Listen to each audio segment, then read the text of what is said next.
A'udzubillahi minasyaitonirrajim. Wal asr, demi masa waktu yang kalian lalui di dunia. Innal insana lafi khusr, semua manusia pasti melalui kerugian. Illal ladzina amanu wa amilus solihat, kecuali orang yang beriman dan beramal saleh, itu tidak akan melalui kerugian. Allah akan berikan dia jalan keluar dari masalahnya. Dan kalaupun sampai ada sesuatu masalah atau program atau proyek dia tidak dapat, berarti baik buat dia. Pasti itu, tidak mungkin tidak. Allah selamatkan dia.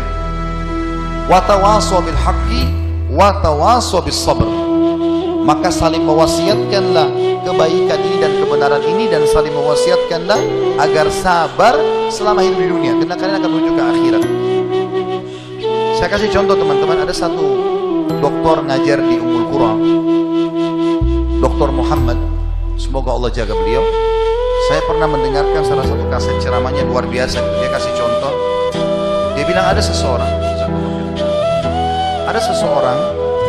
di Saudi, teman dia, salehnya luar biasa ibadahnya. Dia bilang sholat malamnya gak kehilangan, sholat 5 waktu selalu on time, selalu menjaga istiqomah di jalan Allah, halal, haram. Satu waktu dia lamar seorang wanita dan diterima lamarannya. Pada saat sudah mau menikah, kurang lebih ditentukan jadwal, kalau saya tidak salah 3 bulan dari waktu itu akan menikah. 2 bulan atau 1 bulan sebelum pernikahan, tiba-tiba perempuan ini batal pernikahan, batal pernikahan, nggak jadi nikah. Laki-laki ini bertanya kepada calon mertuanya, ada apa? Saya juga nggak tahu. Ditanya perempuan ini oleh orang tuanya, kenapa nak? Malu keluarga? Enggak, pokoknya saya nggak mau nikah sama laki-laki ini. Bersikeras si perempuan tidak mau nikah. Kata Dr. Muhammad, dia bilang, saya setiap kali ketemu sama teman saya ini, teman saya selalu berdoa. Saya dengar doanya, ya Allah, kembalikan wanita ini pada saya suka sama dia. Luar biasa merengeknya sama Allah. Dan saya saking kesian sama dia, sampai saya mengatakan, ya Allah, kabulkan buat dia. Luar biasa dia mohonnya sama Allah. Tapi uniknya, kata Dr. Muhammad, enggak dikabulkan, enggak dikasih sama Allah.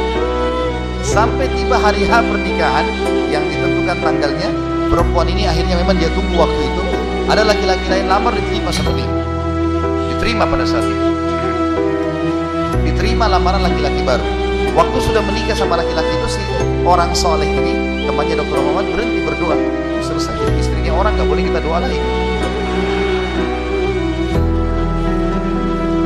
Maka Dr. Muhammad mengatakan, saya justru bertanya-tanya pada saat itu, di mana bentuk kasih sayangnya Allah kepada teman saya? Dia sudah soleh, janji Allah baik, mestinya dia dapat yang dia mau. Kenapa di sini luput? Nah, ini yang saya bilang di poin ke-11, Allah selamatkan dari kerugian dan bahaya. Ternyata dia bilang, justru setelah perempuan itu nikah sama laki-laki yang jadi suaminya sekarang, saya baru tahu bentuk kasih sayangnya Allah pada teman saya. Karena ternyata baru sebulan menikah, perempuan ini periksa ke dokter, dia punya sakit di dada sebelah kanannya, maaf, di payudara sebelah kanan. Dokter memvonis kena kanker payudara yang kronis, harus dipotong. Sebulan menikah, payudara kanannya dipotong.